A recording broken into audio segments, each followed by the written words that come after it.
cada 15 segundos, um consumidor é vítima de fraudes no Brasil. Se você forneceu dados pessoais por telefone ou fez cadastro em sites desconhecidos, tem grandes chances de fazer parte desse universo. No programa Artigo 5º de hoje, você vai saber como proteger os seus dados e quais são os direitos de quem tem as informações pessoais violadas. O artigo 5º garante a inviolabilidade da intimidade, da vida privada, da honra e da imagem das pessoas. E assegura a indenização em caso de dano material ou moral decorrente da violação. Garante ainda a inviolabilidade de dados. Para falar sobre a preservação de dados, eu recebo no estúdio da TV Justiça, Fabrício Alves, advogado de Direito Digital, e Paulo Henrique Almeida, diretor da Divisão de Comunicação da Polícia Civil do Distrito Federal. Sejam bem-vindos ao nosso programa. Doutor Fabrício, a Constituição garante a inviolabilidade da nossa vida pessoal. Mas o que configura uma violação a esse direito? O que se compreende normalmente é que a intimidade é todo aquele conteúdo, toda aquela ação, pensamento ou manifestação, ou simplesmente a expressão da sua própria vida, do seu próprio ser, que você não queira compartilhar com ninguém mais. Então, realmente, a intimidade, ela abrange um conceito que se aproxima dessa natureza. E no momento em que você tem algo que você não gostaria de compartilhar com alguém, efetivamente compartilhado com outra pessoa que você não autorizou ou que não foi destinatária dessa sua intenção de compartilhamento, nesse momento você pode compreender que foi vítima de uma violação desse direito, que é o direito constitucional. Doutor Paulo Henrique, e o que aumenta os riscos da gente ter os nossos dados violados? São várias coisas. Praticamente é o quê? Você não ter o cuidado no seu computador, você não ter um antivírus, você usar redes desprotegidas, um Wi-Fi público, você preencher cadastros e não verificar onde esse cadastro vai ser utilizado. Tudo isso aumenta e muito o risco de eu ter dados vazados, de eu ter meu computador invadido, fotos publicadas em outros sites, tudo isso. Todo cuidado é pouco, então, né? Com certeza. E você já parou para pensar que todos os seus dados pessoais são armazenados por empresas e agências do governo? O problema é quando essas informações vazam, gerando prejuízo para as pessoas. Uma pesquisa realizada em diversos países aponta que os brasileiros ficam em terceiro lugar como os mais preocupados com a violação de informações pessoais. Ao fazer uma compra, preencher formulários ou até mesmo declarar imposto de renda, você tem que repassar seus dados pessoais. Mas será que empresas e governo tomam precauções para que essas informações não sejam acessadas de forma indevida? Esta é uma grande preocupação, segundo uma pesquisa feita com consumidores de 12 países sobre a probabilidade de que os dados pessoais, mantidos por organizações que envolvem companhias aéreas, bancos, governo, saúde, varejo, telecomunicações e utilidades, pudessem ser acessados por uma pessoa não autorizada. O estudo mostrou que a preocupação é maior na Holanda e na Alemanha. O Brasil aparece em terceiro lugar. Mais da metade dos brasileiros entrevistados temem violações deste tipo. Mas quais são os dados mais vulneráveis? Na opinião dos consumidores ouvidos, os riscos são maiores quando se trata das telecomunicações. 59% dos entrevistados acreditam que a violação é provável. O governo aparece em segundo lugar e é visto como um setor vulnerável por 49% dos consumidores. Os bancos também são fonte de preocupação para 48% dos entrevistados. Doutor Paulo Henrique, a pesquisa mostrou que os brasileiros se preocupam muito, mas eles tomam cuidado? Não, o que a gente percebe no dia a dia é que não tomam. Há essa preocupação, mas a gente não vê esse cuidado, realmente. O que a gente pode ver é o quê? Com tanto de produtos piratas que diariamente o brasileiro compra, principalmente produtos de computador, tudo. Isso leva uma vulnerabilidade muito grande para o computador, para tudo. Ele não tem uma preocupação com a senha dele, ele usa o Wi-Fi indiscriminadamente. Então, realmente, ele está preocupado, mas ele não leva isso tão a sério. Ele não aplica as medidas que ele deve aplicar. O senhor falou aí dos programas piratas. Ao instalar um programa como esse, então, o consumidor pode estar trazendo o inimigo para dentro do computador dele? Com certeza. O programa pirata, ele tem esse grau de vulnerabilidade. Ele não foi testado, ele é uma cópia, não tem os parâmetros de segurança. Então, você colocando, pode achar que está mais barato, ele é bem mais barato do que o original, mas eu estou instalando um produto pirata que vai o quê? Abrir uma porta para que uma outra pessoa entre no meu computador e roube dados, tudo isso. Doutor Fabrício, a gente viu na reportagem que os setores que mais preocupam os consumidores são a telefonia, o governo e os bancos. Os consumidores estão certos, esses são os setores mais vulneráveis mesmo? De certa forma, sim. É preciso compreender que há um interesse maior dos criminosos em atacar justamente aqueles setores onde haverá mais probabilidade de êxito. Então, o setor de telecomunicações é um setor que teve uma expansão fenomenal após as privatizações, e isso gerou um aumento significativo de usuários. E não seria difícil imaginar que um criminoso desenvolva métodos, mecanismos, ou até os criminosos se associem, criando as verdadeiras organizações criminosas, com o intuito justamente de obter essas informações ou de fraudar o próprio serviço em si. O setor de bancos é um setor também que tem uma expansão fenomenal. O Brasil é referência mundial nesse setor, só que também é referência em segurança da informação. Mas isso não impede que o criminoso se aproveite, na verdade, da ingenuidade, que o Dr. Paulo acabou de falar. O brasileiro se preocupa, mas ele não absorve aquilo no seu cotidiano, ele não toma medidas, ele não estuda medidas capazes de evitar que ele seja uma próxima vítima. Simplesmente se preocupa, mas não faz nada que diga respeito como vou evitar que isso ocorra comigo. Realmente é o que se vê praticamente em todo canto que se vai. Está errado, né? Completamente errado. Doutor Paulo Henrique, agora é meio assustador, mas a gente às vezes clica ali na internet e tem acesso aos nossos próprios dados. Recentemente, um site foi retirado do ar pela Justiça por disponibilizar CPF, endereço com CEP, até o nome do vizinho das pessoas ali. E não é a primeira vez, né? Como eles conseguem isso? Eles conseguem isso aí, basicamente, são com cadastros. Há empresas no Brasil e no mundo que vendem o que a gente chama de mailing. Ela vende mailings e ela consegue esses mailings por intermédio de cadastros. Cadastro bancário, cadastros em agências, cadastros até em supermercados, farmácias. Aí as pessoas preenchem de boa fé e esses dados são vendidos ilicitamente. Eles são vendidos, porque quando você fornece um dado, aquele dado é específico. Para aquela empresa, né? Exatamente, ele só pode ser usado especificamente para aquilo lá. Então esses dados são vendidos e acabam na mão dessas empresas, né? Que aí criam esses sites.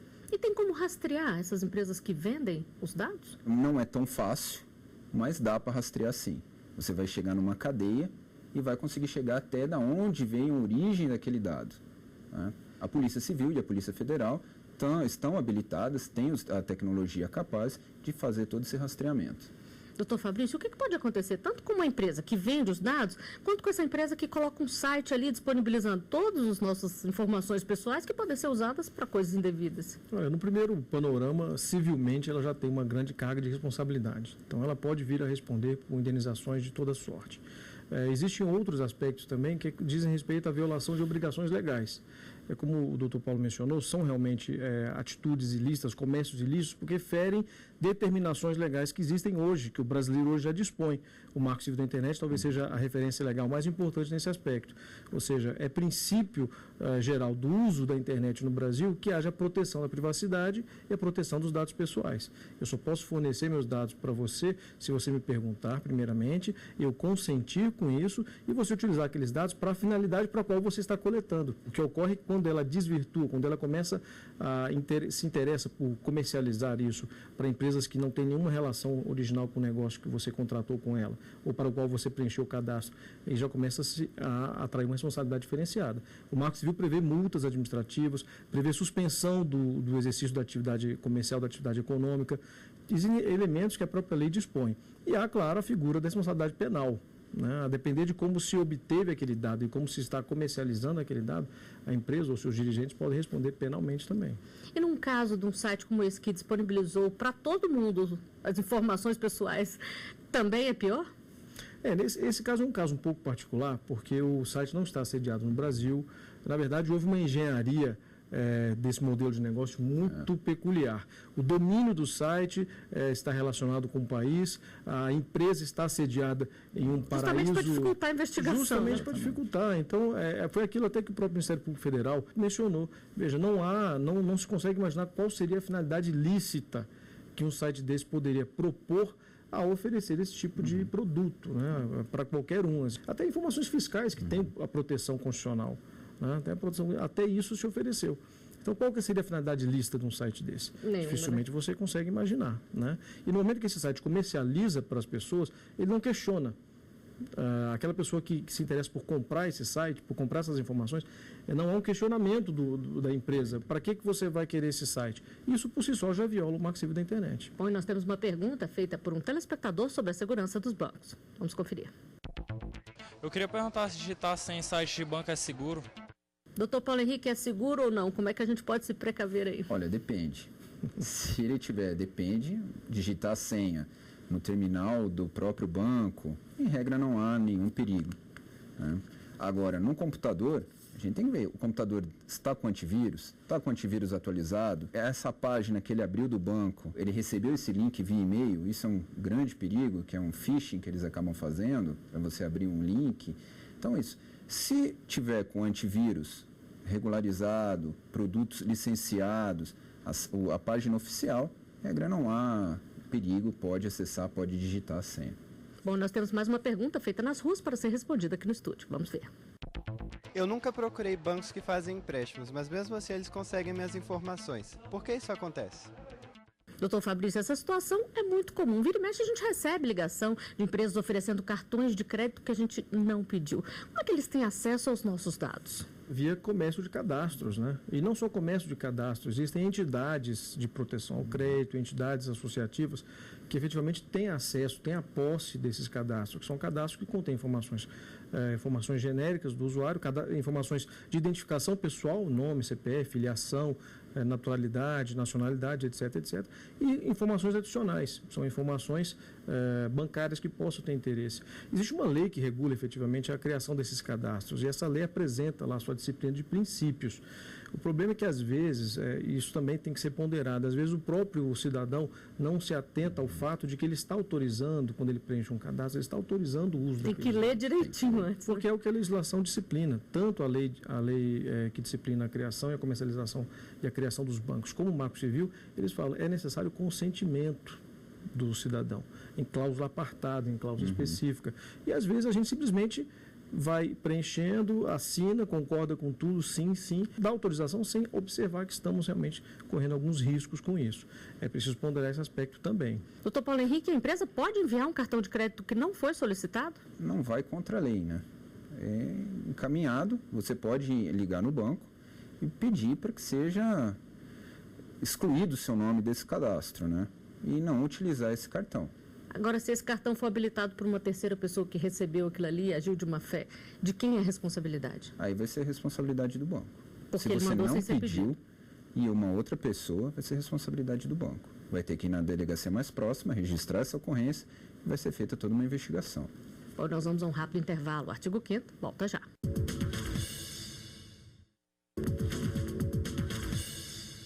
Estamos de volta com o artigo 5º. Hoje estamos falando sobre preservação de dados. Eu converso com Paulo Henrique Almeida, diretor da Divisão de Comunicação da Polícia Civil do Distrito Federal, e com Fabrício Alves, advogado de Direito Digital. E um estudo feito por uma empresa especializada em soluções antifraudes mostra que todo cuidado é pouco quando a gente usa o celular para fazer transações comerciais. O levantamento aponta que a cada 6 tentativas de fraude no Brasil, uma visa os dispositivos móveis. E nós temos uma pergunta justamente sobre o uso destes aplicativos. Vamos conferir. Digitar meus dados no aplicativo do celular é mais perigoso? Doutor Paulo Henrique, por que esses aparelhos são tão visados? Eles são mais vulneráveis? Um smartphone ele não é mais vulnerável do que um notebook, que um computador normal. O que acontece é que as pessoas esquecem que, na realidade, o smartphone é um computador de bolso. Então, ela não toma as precauções que ela deveria tomar. Todo smartphone tem que ter um antivírus também. Você tem que fazer escaneamentos periódicos. E quando você for baixar algum programa, tem que ser nas lojas autorizadas e não em sites totalmente duvidosos. Então as pessoas esquecem, acham que é um telefone, que não é o computador, que o risco é apenas no computador. A gente normalmente se preocupa com antivírus no computador. Exatamente, e não no telefone. Não se preocupa no telefone. E esquece que alguns telefones são muito mais potentes do que os próprios computadores. Então esse que é o risco. A pessoa esquece, ela acaba baixando um programa de um site totalmente duvidoso, não das lojas oficiais, e digita esses dados e realmente vai vir um vírus, ou ela acaba abrindo o seu próprio e-mail num site e traz isso aí, uma porta aberta para vários oportunistas. Agora, vale também lembrar do cuidado de não usar a rede Wi-Fi quando for fazer alguma transação comercial, acessar o banco, colocar o número do cartão de crédito. Fica mais vulnerável quando está na rede Wi-Fi? O Wi-Fi, sim, principalmente o Wi-Fi público. É bem comum, você vai num aeroporto, vai em bancas, restaurantes, o Wi-Fi não tem uma senha, ele já é praticamente aberto. Esse Wi-Fi é muito perigoso. É muito fácil um cracker ele conseguir entrar no seu dispositivo móvel graças àquele Wi-Fi. Então tem que ter esse cuidado, e hoje o brasileiro, embora tenha pesquisa lá, que ele se preocupa, não há. A gente vê que as pessoas vão em restaurantes hoje se tem Wi-Fi ou não. Ela está mais preocupada com o Wi-Fi. Já chega e pede a senha, né? Exatamente. Ela não percebe o risco que aquilo pode ter. Tem um risco muito grande. Doutor Fabrício, a pesquisa mostrou também que 1/4 dos varejistas online já usam os aplicativos como um canal de venda. E a gente não tem muito como fugir deles. Quais são os cuidados, então? Elas são responsáveis, e não somente elas, as próprias lojas oficiais que disponibilizam os aplicativos, elas têm algumas exigências de segurança da informação. Só que, uma vez superado aquele primeiro filtro que as lojas exigem para disponibilizar, para poder oferecer o aplicativo para o seu público, as lojas também têm que ter esse mecanismo quando se trata do seu comércio, da sua tecnologia e da sua estrutura internos. Porque não basta apenas disponibilizar um dispositivo, um aplicativo para o usuário utilizar. É preciso que dentro da sua empresa os seus servidores estejam seguros, exista uma política de segurança da informação, os seus funcionários estejam treinados, habilitados. Porque não só a questão da segurança da informação se diz respeito apenas à tecnologia, mas há toda uma política de comportamento, de manuseio, de instrumentalização, de instrução de funcionários, instrução de diretoria, instrução, enfim, há realmente um conjunto de procedimentos, conjunto de precauções que a empresa tem que tomar, porque ela responde objetivamente, é o que diz o Código de Defesa do Consumidor, a responsabilidade é objetiva. Havendo dano, pode-se processar a empresa. E, de modo geral, as empresas estão preocupadas com isso? No Brasil, de certa forma, sim. As empresas, principalmente essas grandes empresas, elas se preocupam até porque a quantidade de fraude das quais elas também são vítimas, não somente o consumidor, mas as próprias empresas também são vítimas, é relativamente grande. Então, elas se preocupam com isso. Mas o problema surge na medida em que a tecnologia da informação começa a se tornar acessível para as empresas menores, os pequenos e médios empresários. Eles têm de ter também essa preocupação, porque eles respondem e, às vezes, a carga de resposta sobre eles é ainda maior do que a carga para uma grande empresa, que consegue absorver em função da sua preparação, da sua estrutura financeira, estrutura econômica e até mesmo de pessoal. Vamos à última pergunta feita nas ruas. Se meu computador for invadido, eles têm capacidade de analisar os dados de compras que eu fiz pela internet? Doutor Paulo Henrique, o que responder para ele? Tem capacidade? Se invade o computador, dá para ver tudo que foi feito ali? Tem.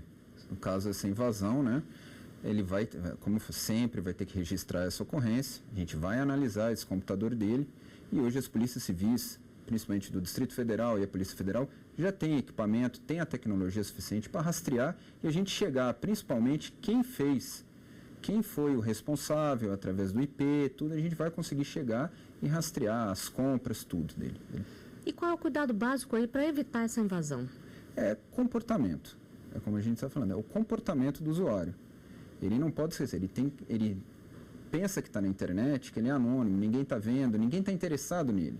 É muito comum você ver o usuário falando, não, mas eu sou 1 em 50 milhões, por que vão se interessar em mim?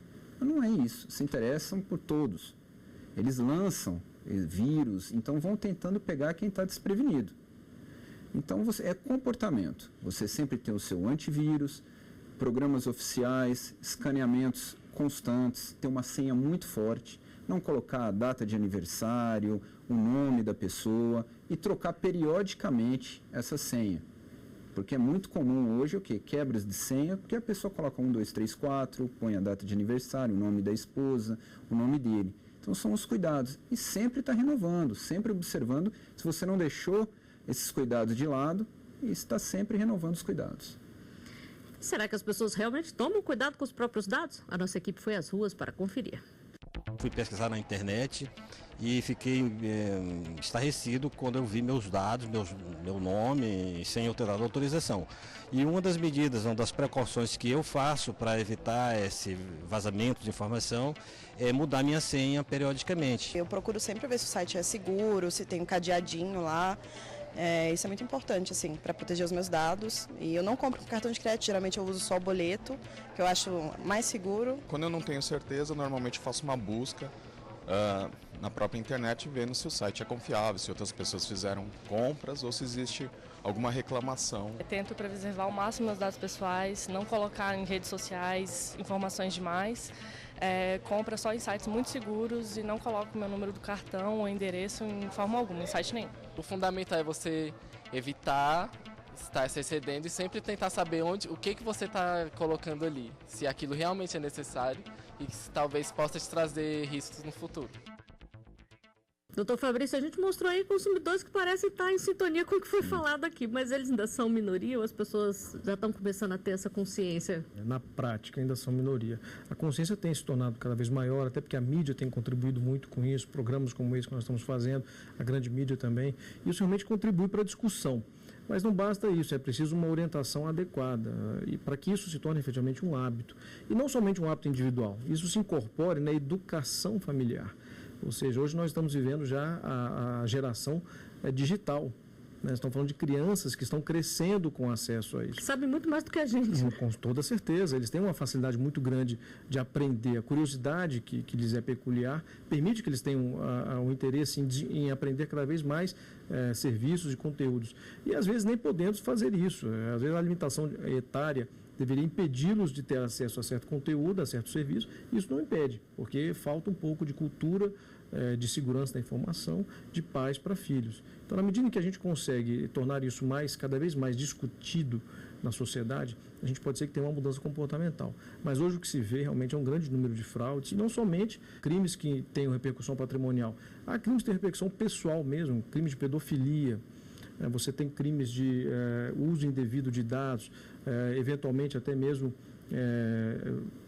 quando a pessoa se passa por outra e tenta fraudar uma relação, enfim, há uma série de situações em que isso tem sido cada vez mais comum. De certa forma, as pessoas são ingênuas. No momento que você começa a entender que o seu dado pessoal é realmente talvez um dos seus maiores patrimônios, você passa a evitar cedê-lo de qualquer forma. Se eu lhe perguntar, olha, você me empresta o seu carro? Você vai pensar duas vezes, pelo menos. Vamos ver como vai se dar. Vou emprestar ou não vou emprestar? Então, por que eu não posso ter essa mesma disciplina com relação aos meus dados pessoais? Vou fornecer gratuitamente meus nomes para uma série de empresas ou de pessoas? Não pode ser assim. A questão cultural de comportamento acho que é fundamental para evitar esse tipo de problema. Pois é, doutor Paulo Henrique, nós estamos falando aqui de comportamento e uma das entrevistadas falou de evitar se expor demais nas redes sociais. Isso é fundamental também, né? Com certeza. Até um Lucas, um telespectador, colocou muito bem. A necessidade de eu colocar, eu só coloco aquilo que é necessário. O que a gente observa nas redes sociais é que as pessoas colocam tudo. Elas têm a impressão, não, mas eu só coloquei para os meus amigos. Sim, mas seus amigos têm outros amigos também. Que tem outros amigos, que tem outros amigos, que tem outros. Isso é uma rede sem fim, praticamente. É uma cadeia. Então, só colocar os dados essenciais. Porque a gente percebe que 30% dos dados que fraudadores conseguem, mais ou menos, é através de redes sociais. Hoje, você consegue, basicamente, com algumas pessoas, você consegue a vida toda dela só com uma rede social.